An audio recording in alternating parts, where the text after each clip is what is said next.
ভাঙা আয়নায় আর আগের মতো রূপ দেখা যায় না। মনের ক্ষত শুকিয়ে গেলেও সেই দাগ মোছা যায় না। আয়না ভাঙলে তো শুধু কাঁচ টুকরো হয়ে ঝরে, কিন্তু বিশ্বাস ভাঙলে একটা আস্ত মানুষ শেষ হয়ে মরে। হাই এভরিওয়ান, কেমন আছো সবাই? আমি মুনমুন চলে এসেছি নতুন আরেকটি ভিডিও নিয়ে। আজকে রবিবার, সকাল সকাল ঘুম থেকে উঠে সকালের সমস্ত কাজ করে নিয়ে মাম্মামকে খাইয়ে দিয়ে ঘুম পাড়িয়ে দিয়েছি। এখন বসেছি মাম্মামের হাতের নখগুলো কাটতে। মাম্মামের হাতের নখগুলো দুদিন পর পর এত বড় হয়ে যায় যে নিজের নখ দিয়ে নিজের মুখ আঁচড়ে দেয়। তাই মাম্মামকে ঘুম পাড়িয়ে দিয়ে ওর নখগুলো কেটে দিচ্ছি।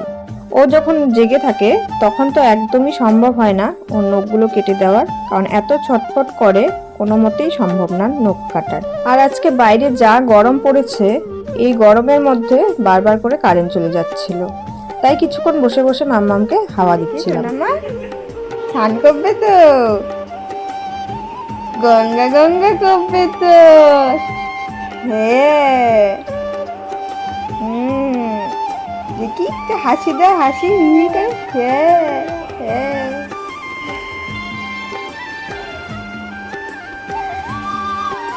আরেকটা হাসি দাও তো সোনামা, আরেকটা হাসি দাও তো। এই যে এইদিকে এইদিকে আমি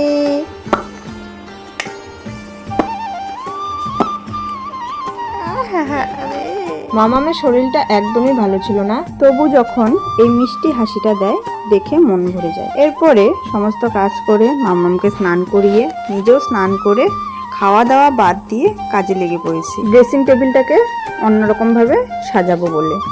কিন্তু কি করব, কপালে যদি দুর্ভোগ লেখা থাকে সে আর আটকায় কে। এই ড্রেসিংটাকে সুন্দর করে সাজাতে গিয়েই একটা দুর্ঘটনা ঘটে গিয়েছে। কি হয়েছিল সেটা তোমাদের সাথে আমি আগেই শেয়ার করেছিলাম। যাই হোক, ড্রেসিং টেবিলের সমস্ত জিনিসগুলো সরিয়ে নিলাম আর এরপর খুব ভালো করে পরিষ্কার করে নিচ্ছি। ড্রেসিং টেবিলটা অনেক দিন থেকে পরিষ্কার করা হয়নি, যে কারণে খুব বেশি পরিমাণে ধুলো পড়ে গিয়েছিল।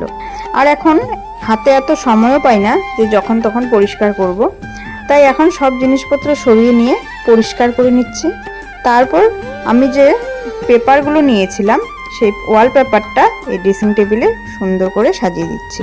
ওয়ালপেপারটা আমি অনলাইন থেকে নিয়েছি আর ঠিক যেরকমটা দেখেছি সেম সেই রকমই এসেছে।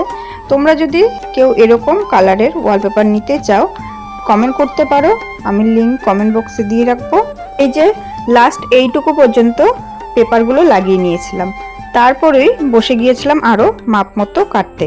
কিন্তু যখনই কাটতে যাব তখনই এই দুর্ঘটনাটা ঘটে, ড্রেসিংয়ের গ্লাসটা পুরোটা ভেঙে চুরচুর হয়ে যায়। যাই হোক, ভিডিওটি আজকে এই পর্যন্তই। ভিডিওটি ভালো লাগলে অবশ্যই একটা কমেন্ট করে যেও। টাটা।